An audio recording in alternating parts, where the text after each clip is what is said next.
और उनके परिवार के लिए बहुत बड़ी क्षति हुई है। और ये क्षति ऐसी है जिसकी भरपाई बहुत समय लगेगा और ऐसी क्षति कभी पूरी नहीं हो सकती। जहां वो इस जनता के बीच में लगातार अपना जीवन काट दिए, दुख दर्द हो, परेशानी हो, किसी की मदद हो, शादी ब्याह हो, खुशियों का समय हो, हर समय प्रधान जी महावीर सिंह यादव जी उनके बीच रहते थे। उनके बीच में रह कर के ही जनता ने उन्हें इतना सम्मान दिया कि वो राजनीति में आगे बढ़ते चले गए। और आज जो आप उनके साथ इतने परिवार के लोग या जनता दिखाई दे रही है, वो उनका व्यवहार, उनका जनता के प्रति लगाव और जनता से जो जुड़ाव था उसका परिणाम है। उनके ना रहने से जनता दुखी है। हम सब लोग इन परिवार के साथ हैं। नाती सोनू हैं, उनके भाई हैं, परिवार सबसे मिलने का मौका मिला।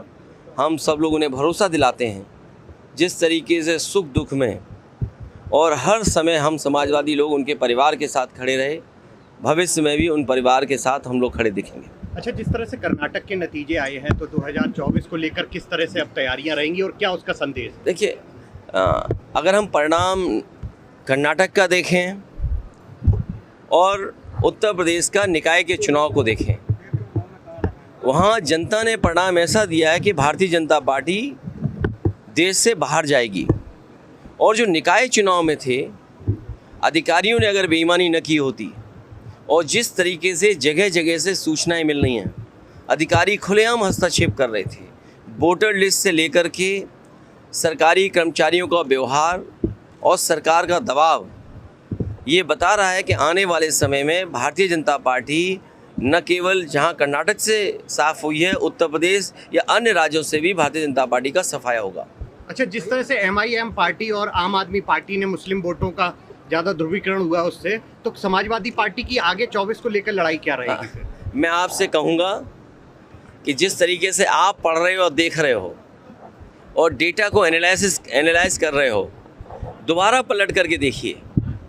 कई बार भारतीय जनता पार्टी सीधे लड़ती है और कई बार भारतीय जनता पार्टी कुछ दलों को आगे करके लड़ती है। इसलिए आपको इन चीज़ों को सोचना पड़ेगा। राजनीति करने वाले लोग और जो दल हैं पॉलिटिकल, वो जानते हैं कि आने वाले समय में किसके साथ रहने से और किसको हराने से देश का लोकतंत्र बचेगा। और आने वाले समय में जिस तरीके से कर्नाटक में बदलाव हुआ है या उत्तर प्रदेश में आज भी अगर मैं हिसाब किताब वोटों का लगाएं, जितना जन समर्थन लगातार समाजवादी पार्टी का बढ़ा है। अगर हम मेयर के चुनाव का देखें, पिछले चुनाव से तुलना करें तो वोट बढ़ा है और कितना परसेंटेज बढ़ा है आपने देखा है। उसी तरह नगर पालिका में परसेंटेज बढ़ी है वोटों की, टाउन एरिया में परसेंटेज वोट बढ़ी है। तो अगर हम शहरों में बढ़ रहे हैं और गाँव में जो हमारी पार्टी का बेस पहले से इंटैक्ट है, तो भारतीय जनता पार्टी बेईमानी नहीं करेगी तो सफाया होगा। जिस तरह से मोदी सरकार के 9 वर्ष पूरे हो रहे हैं, उसके उपलक्ष्य में पूरे देश प्रदेश में कार्यक्रम करने जा रही, जनसभाएं करके लोगों को नीतियां बताई जा रही। देखिए, 9 वर्ष में 9 महीने में ये वो संख्या है जिससे कुछ बदलाव दिखता है। 9 महीने एक नया जीवन मिल जाता है। ये 9 वर्ष की उपलब्धि बता रहे हैं। इनसे बताओ कि जो बुनियादी सवाल थे वो वही के वही हैं कि नहीं है। महंगाई चरम सीमा पर है, क्या बेरोजगारी चरम सीमा पर नहीं है? और फिर अधिकारियों का कितना पॉलिटिसाइज करोगे आप?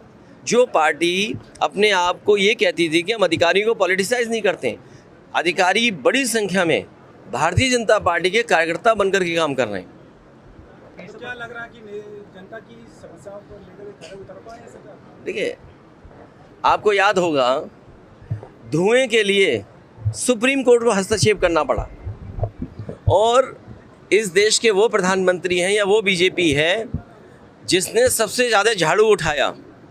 और आज हम डीजल पेट्रोल जो खरीदते हैं उसमें सब में स्वच्छ भारत के लिए अब सेस लगता है।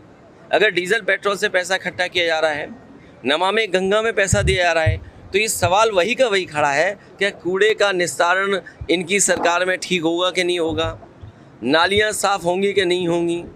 तो शहरी समस्या अलग हैं, हमारे किसान की समस्या अलग है। किसान की कोई गेहूँ खरीद नहीं हुई, जैसी की जो महंगाई थी वैसी दिख रही है।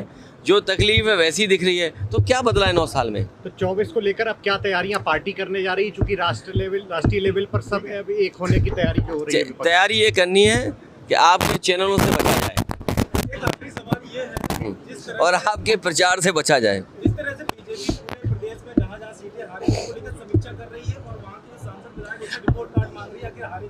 उन्हें समीक्षा इस बात की करनी चाहिए थी कि उन्होंने कितने अधिकारियों से बेईमानी कराई। सहारनपुर में एक अधिकारी ने निष्पक्ष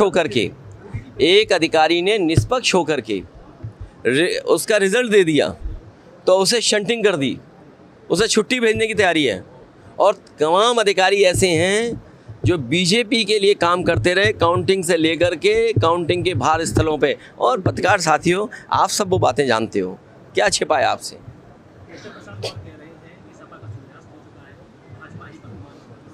छोड़िए इन बातों को, कुछ नहीं रखा इन बातों में।